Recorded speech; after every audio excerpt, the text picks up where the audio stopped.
So let's talk about the paradigm between the ideal and the real self. Baby, this can get you into a whole lot of trouble. Let me tell you what I mean.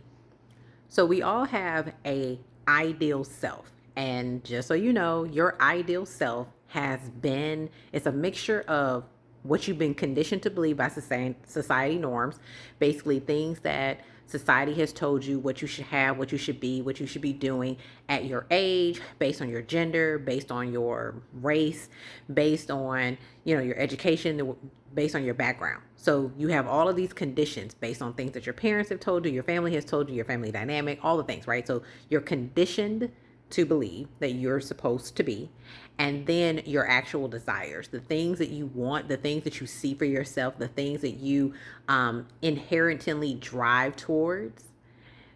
All of that makes up your ideal self, right? And also social norms make up your ideal self.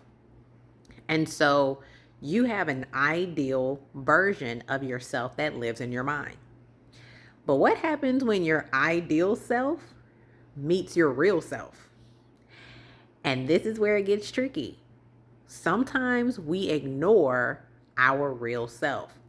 What is the real self? It is the person that's trying to get to become the ideal self.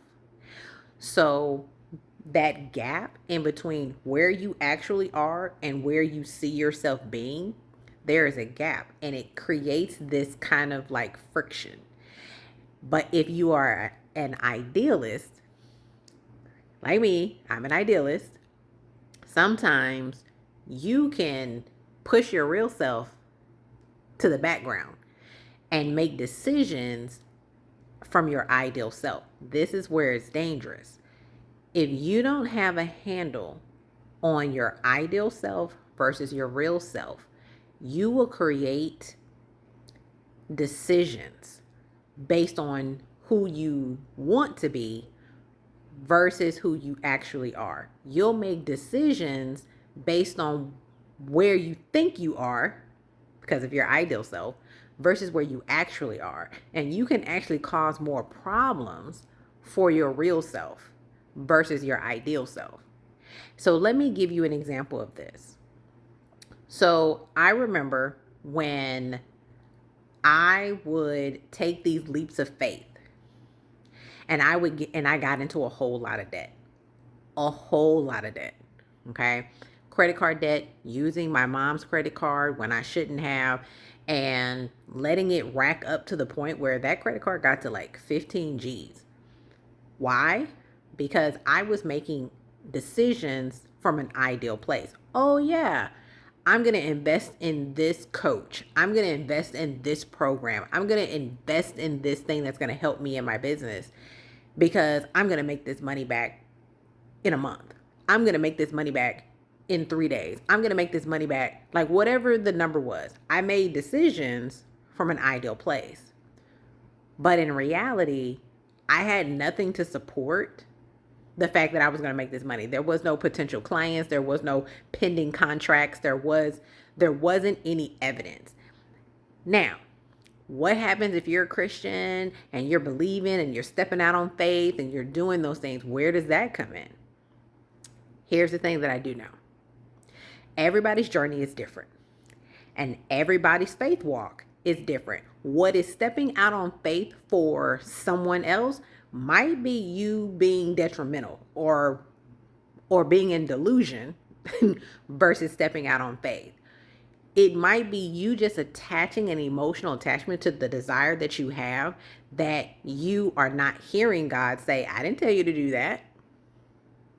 So you might actually be being disobedient in your emotional attachment to the outcome. So that's why this is a personal journey. I can't tell you what God told you. I can only tell you my experience with making decisions from an ideal place based on who I think I am or who I want to be, or, comparing myself to, well, if it was up to me, then I would be super, I would have a super clean house. I would be cleaning. I would be washing all the clothes. I would be this Proverbs 31 woman. I get up, I take care of my family, I cook, I clean, I wash dishes. I am a boss. I have this thriving business. I do this, and I'm at the church, and I'm doing charities, and I have my own, 501c, like all the things. But in the reality is I'm not there yet. But I can't make decisions like I am that person.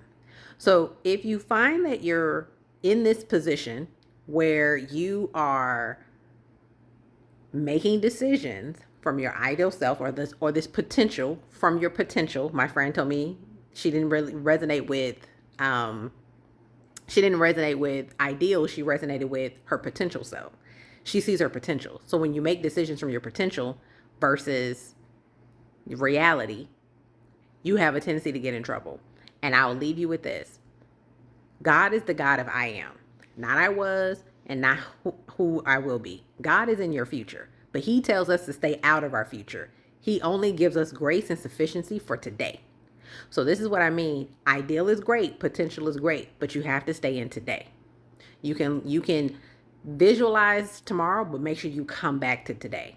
And when you're in that paradigm between the ideal and the reality, it is you leave reality to go to the ideal, because that feels better, that feels nicer, that feels more ooh, because you don't like reality.